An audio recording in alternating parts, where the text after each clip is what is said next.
को अटैक करने के, हैक करने की कोशिश की गई है। तो ये सब कुछ हो रहा है। तो मैं जो बात बता रहा था कि अगर पावर एक कम्युनिस्ट कंट्री या कम्युनिस्ट या एक आप डिक्टेटर कंट्री के पास अगर आ जाता है, डिक्टेटरशिप जहाँ होती है, तो वो जो होता है मच मोर डेंजरस होता है compare to the power residing in a democratic country. So till no even the US, see US को ऐसा नहीं कह सकते कि दूध का धुला हुआ है। They have been doing the same thing, but yes, they have been doing with some legitimacy. Correct. In this case, the China is just playing like कि मतवाला हाथी के जैसा जो है हर जगह घूम रहा है और हर किसी को तो परेशान कर रहा है। इस परिप्रेक्ष्य में अगर देखें तो वर्ल्ड का क्या स्टैंड होगा, और अपकमिंग डेज में इलेक्शन भी खत्म हो जाएगी कुछ दिनों में यूएस में, और उसके बाद आपको क्या लग रहा है कि चाइना को एक बड़ा सेटबैक मिला है अभी, क्योंकि इंडिया ने रिसेंटली उनके कंपनीज के एप्स बैन कर दिए। ट्रेड में definitely the companies are coming out of China and getting established somewhere else, their head offices. Similarly China को एक कहीं ना कहीं झटका तो मिला है। तो क्या आप लग रहा है कि चाइना इतना पावरफुल है कि इसको इग्नोर करके और इग्नोर करेगा, और या तो is China is in that position? या सो देखिए, आपके क्वेश्चन का कोई क्लियर कट आंसर यस और नो में नहीं है। इसको आपको समझना पड़ेगा। समझने के लिए क्या है कि अगर आप चाइना की जो पॉलिसी देखेंगे, तो जो आपकी जो डिपेंडेंसीज है चाइना पे, वो काफ़ी हद तक बढ़ चुकी है। आप बेशक कहेंगे कि हम ये बैन कर देंगे, वो बैन कर देंगे, लेकिन बहुत सारी जो डिपेंडेंसी है वो अभी है। और अगर आप इंडिया को हटा लें, यूएस को हटा लें, देखिए बहुत सारे कंट्री ऐसे हैं जहाँ जो उसके फेवर में है, या जो उसके अभी आप देखेंगे ईरान और चाइना का एक डील होने वाला है जो $400 बिलियन का है, जिसमें कि चाइना जो है कम्प्लीटली सब कुछ करने वाली है, right from the port to the railways to the financial system, सब चीज़ों में उनके साथ वो साझेदार बनने वाले हैं। अगर आप देखेंगे तो चाइनीज करेंसी जिम्बाब्वे में चलती है। अगर आप देखेंगे वेनेजुएला में, तो वेनेजुएला को बहुत ज़्यादा फाइनेंस कर रहा है चाइना। तो चाइना का जो रोल है, पाकिस्तान हो गया, आपको नॉर्थ कोरिया हो गया, दीज आर द एग्जाम्पल्स। तो Chinese has penetrated deep inside the global map. So no, it won't be that easy to throw them out. Yes, but अगर इसको एक concerted effort लिया जाएगा, so over a period of time, let's say 10 years, 15 years, yeah, we can reduce that. But whenever you will try to oppose that thing, in that case what would happen that they will come up to safeguard their own interest. और उसी के लिए आप जो है ये छोटे छोटे जो है वो समस्याएं आप वो देखते रहे। Got it. Thank you so much for that. And we have something right now, which has taken up the world with storm. COVID-19. Everything has been destroyed. As much as possible, it could have hampered. Epicenter was China, and then it spread across the world, and all kinds of business. It's not that none of the business which has been saved. Everything is COVID related, and definitely that have been hampered. So in India, when we talk, there are different states which have been managing it in different ways. And coming back to Bihar right now, currently it is on the increasing side. Okay, the cases and the hospitals are what is the situation. So could you please get us an insight about it? Yeah, definitely. See मेरा तो ये clear cut मानना है, और मैं शुरू से इस बात को कहते आ रहा हूँ कि कोविड से कोई भी नहीं बचेगा। सो उससे जो भी आज हैं वो कभी ना कभी इन्फेक्टेड होंगे। और अगर रिसेंट रिपोर्ट्स अगर आप दिल्ली मुंबई का देखेंगे, तो उसमें है कि 25% पॉपुलेशन जो है ऑलरेडी कोविड से इन्फेक्टेड हुई और वो ठीक भी हो गई। ठीक है, कीप दैट थिंग असाइड। जो अभी का प्रॉब्लम है, जो बिहार का प्रॉब्लम वो कोविड नहीं है, या फिर वो जापानीज इंसेफ्लाइटिस नहीं होता है। No, these are the the outcome of some other bigger problem. The bigger problem is that the crumbling infrastructure. अब जो crumbling infrastructure जब मैं कहता हूँ वहाँ पे, तो अगर आप हॉस्पिटल की अगर आप स्थिति वहाँ पे देखेंगे, तो वो इस तरह है कि मतलब वहाँ तो एक नॉर्मल चीज़ का इलाज कराना मुश्किल होता है। वैसे सिचुएशन में कोविड जैसे के लिए तो उनकी बिल्कुल प्रिपरेशन नहीं है। और इस सब का भी रूट कॉज है कि यहाँ की जो गवर्नमेंट है, वो गवर्नमेंट ने उस तरीके से इस पॉलिसी को जो है उसको हेड ऑन नहीं लिया। या अभी जो उनको एक रूम मिला था 1 मंथ 1.5 मंथ का, जो काफी बड़ा एक रूम में ऐसा कोई खास प्रिपरेशन भी नहीं किया। और ऐसा लगता है कि they lack the enthusiasm, when somebody comes in the park, they have the enthusiasm doing something. I seriously think right now in Bihar, Bihar needs a leader right now. So there is a deficit of the leadership in Bihar. And if I have to suggest somebody, then I would say, like, come Bihar, give 5-10 years, and then you will be the leader. But coming back to the again, like, the current situation, अगर आप उसमें देखेंगे, तो you will see that the crumbling infrastructure, the lack of enthusiasm in the government, and the, like, the agency. तो ये तो होगा, और इसके जो है बुरे परिणाम अभी और आपको देखने को और मिलेंगे। अभी ऐसा आने वाले समय में कुछ ऐसा लग भी नहीं रहा, जैसे आपने rightly you said that in Bihar right now currently lakhs the leadership, तो आने वाले समय में भी वही आपको एनडीए गवर्नमेंट Exactly. रहेगी, वही आरजेडी Exactly. ऑपोजिशन है, there is nothing new and there are few just wanted to let you know there are few smaller groups which has been active in Bihar, but definitely their stake and their market share is very less, very, when you say like 1% or 0.5%, so that doesn't give any structure to change Bihar. So we keep this right now there.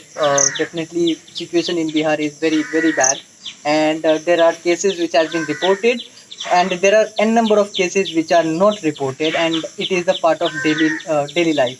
So the dead bodies are left in hospitals along with the COVID patients, and there are and I also wanted to let you know that there are situations where doctors are COVID positive,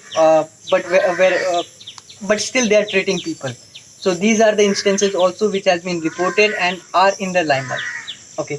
So coming back to the another topic which I have, is Sachin Pilot and Gehlot. So there has been a conflict that everyone is aware. So what is the root cause of Sachin Gehlot conflict, and how does Gehlot? I mean, like, how does it justify the Gehlot's statement that politics does not run on the fancy communication and all those stuff, smartness and details. Gehlot has been in the business for long, and he has the idea of the route. So the problem which is there in the right now Rajasthan is deeply rooted actually, and इसका क्या मतलब है कि अगर आप देखेंगे, जो गहलोत साहब थे, वो क्या हुआ था कि जब 2014 में I think they were reduce to some 25-30, that was like one of the lowest tally of the Congress in the Rajasthan में क्या होता है कि हर 5 साल के बाद गवर्नमेंट चेंज होती है, बट 25 पे आना मतलब आपको, मतलब इस तरीके से बिल्कुल ही खत्म हो जाना के बराबर होता है। तो वहाँ क्या हुआ कि गहलोत इधर सेंटर में आ गए, और जो सचिन पायलट को क्या किया गया था कि वहाँ के स्टेट प्रेसिडेंट बना दिया गया था, and he were there fighting in the masses, and he fought hard, और फिर वहाँ से जो है अपने नंबर को बढ़ा के वो 100 के आसपास जो है 99 आई थिंक उनका इनिशियल था। लेकिन एक बात और कहा जाता है कि अगर वो गहलोत वहाँ पे होते तो वो भी उतना लेकर के आते, वो भी लेके आते, करेक्ट, मे भी हो सकता है 99 नहीं लेके आते, 85 लेके आते, 90 लेके आते, लेकिन लेके आते क्योंकि वो तो फिक्स था। ठीक है, और आप अगर देखेंगे तो उस टाइम का इलेक्शन में भी एक नारा चला था पूरे राजस्थान में, वसुंधरा तेरी खैर नहीं, मोदी तुझसे बैर नहीं, तो ये भी चल रहा था। So this was much the vote against Vasundhara but not the vote against BJP, are not in the favour of Congress. तो ये सिचुएशन में अगर आप देखेंगे तो लेकिन उसको ये लगा कि पायलट को ये लगा कि भाई ये मेरा जगह है, क्योंकि मैं इसको लीड करते हुए आया हूँ, और नॉर्मली ऐसा होता है कि स्टेट प्रेसिडेंट को ही चीफ मिनिस्टर बनाया जाता है अगर पावर में कोई पार्टी आती है। लेकिन ऐसा क्या हुआ कि उस टाइम में उसको डिनाई कर दिया गया, और एक ऐसा भी थ्योरी है कि राहुल गांधी ने उस टाइम में ये कहा था कि आपको जो है 1 ईयर के बाद पावर शेयरिंग जो है वो की जाएगी, यानी कि आप पावर में आओगे और इनको हम आगे लेके आएंगे। तो कुछ इस तरह की बातें हुई थी जो भी नहीं हो पाए ना, बट ये तो सब जानते हैं और आपको भी पता होगा। लेकिन जो मैं कहना चाहता हूँ, मुझे ऐसा लगता है कि this young fellow is in hurry. देखिए, आप 36-40 में जब आप बन जाते हैं, मतलब आप डेप्यूटी चीफ मिनिस्टर बन जाते हैं, you have a long life.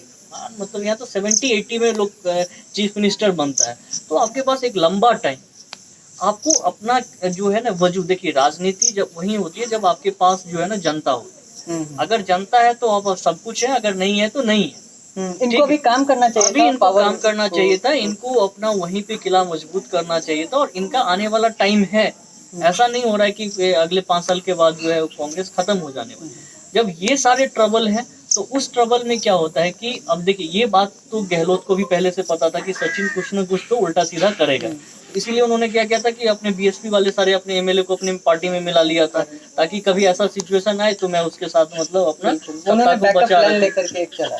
और गहलोत जो है वो करीब 30, 35, 40 साल से राजस्थान की राजनीति में, तो विधायक से उनका बचपन का रिश्ता है, तो इसलिए देखते हैं कि मेजर चंक अभी भी उन्हीं के साथ।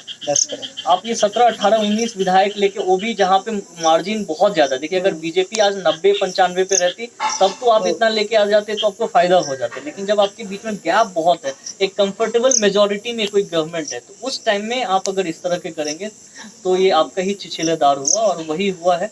तो मुझे लगता है कि लाइक कि decision taken by Sachin Pilot was like, was taken in hurry. He should have done it like, with little bit more thought. Was that BJP backed provocation?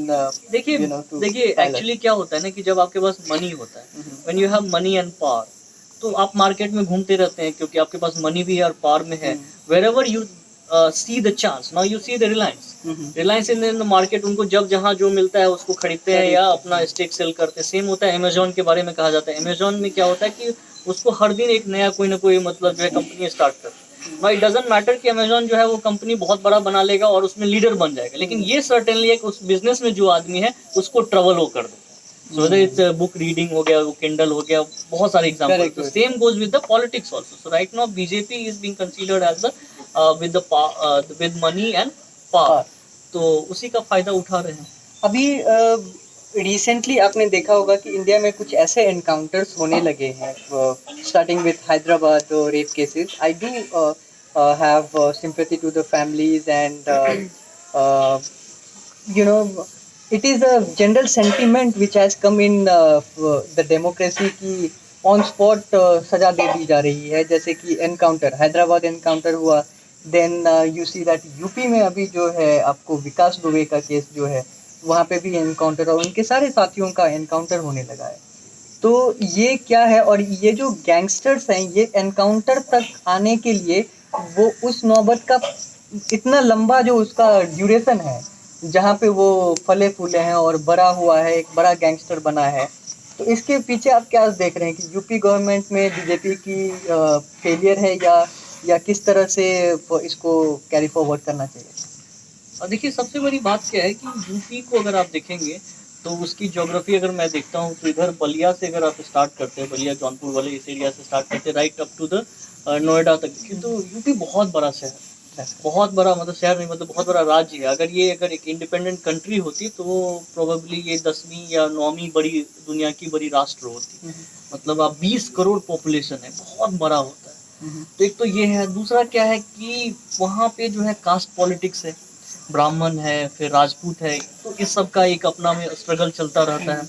उसके बाद अगर आपका देखेंगे कि जहाँ जहाँ पे अगर आपका एग्रीकल्चर ओरिएंटेड या इस तरह का जो मतलब स्टेट होता है, तो वहाँ पे जो इस तरह के जो छोटे छोटे ये आपके इसको कह सकते हैं कि ये जो गुंडे होते हैं या छोटे छोटे जो अपराधी होते हैं, उसको पॉलिटिशियन जो होता है वो टाइम एंड अगेन जो है वो यूज करते हैं।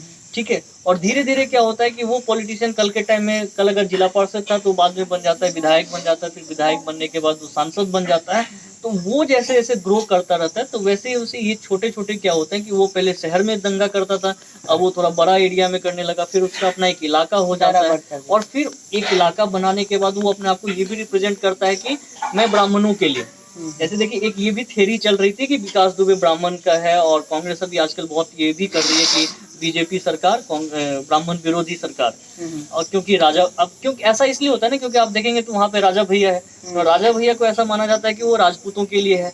और अभी का जो गवर्नमेंट है वो गवर्नमेंट है कि मतलब राजपूत का है, मतलब कि योगी आदित्यनाथ जो है वो राजपूत कम्युनिटी से आते हैं। तो उसमें क्या होता है कि राजा भैया जैसे लोग सुरक्षित माने जाते हैं, ये थ्योरी। बट इसका जो मेन प्रॉब्लम है एडमिनिस्ट्रेटिव। मेरे हिसाब से अगर मुझसे पूछा जाए तो I would have divided UP in 4 different parts. छोटे प्रदेश होंगे, आपको वहाँ पे गवर्नेंस आपकी अच्छी हो सकती है। देखिए अब लखनऊ में बैठ के एक चीफ मिनिस्टर जो है वो नोएडा संभाल रहा है, इधर आपका इलाहाबाद और जौनपुर संभाल रहा है, तो ये बड़ा हो जाता है, विजिबिलिटी बहुत कम हो जाती है। कम हो जाती है। तो इसमें क्या होता है कि जो छोटे छोटे जो होते हैं नेता लोग जो होते हैं, वो अपने आप को उस इलाका का मतलब लीडर बनाने लगते, फिर उनकी अपनी एक धौंस अलग, वो अपने एरिया के सीएम के जैसा हो जाता है। तो और वो होता था, अगर आप देखेंगे तो गोरखपुर एरिया में पहले क्या होता था कि मतलब जो कहते थे योगी वही होता था गोरखपुर एरिया में। उसी तरह कल्याण सिंह के टाइम में होता था, अगर आप चले जाएं नोएडा एरिया में चले जाएं तो राजनाथ सिंह का बहुत बड़ा बोलबाला था। तो यही सब होता रहा है। बट राइट नाउ अगर इसको देखूं तो ये कम्प्लीटली एक फेलियर है।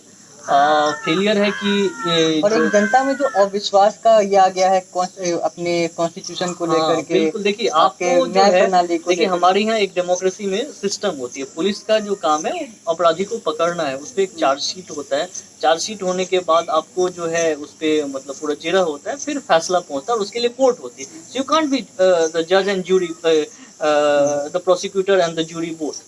मतलब अगर आपको है तो आप पकड़ सकते हैं, पकड़ के लाइए और उसके बाद आप उसको रखना चाहिए। इससे देखिए फायदा ये होता कि हो सकता था कि विकास दुबे, वैसे मैं मानता हूँ कि बहुत बड़ा वो नहीं था जितना बड़ा उसको हुआ ये दिल्ली की मीडिया ने उसको खड़ा किया था। विकास दुबे ऐसे ऐसे आदमी हर प्रदेश में हर राज्य में आपको मिल जाएंगे, भतेरे मिल जाएंगे, ठीक है। तो ऐसा बहुत बड़ा नहीं था, उन्होंने एनकाउंटर कर दिया इतने पुलिस वालों का, ऐसे तो वो बहुत सारे हुए हैं, लेकिन मतलब उसको बना दिया गया। तो ऐसे सिचुएशन में लेकिन पुलिस का यहाँ पे फेलियर है, और वो जो एक बहुत ही सस्पिशियस नज़र से जो है लोग उसको देख रहे हैं कि ये जो है वो बड़े गलत तरीके से हुआ था। जी हाँ, thank you so much. With this, we would like to end this video, and we will definitely meet soon with some other topics and some other discussion. Thank you so much. With me right now, I have cameraman Rudra Kumar. So we are ending this video. Thank you so much. Thank you.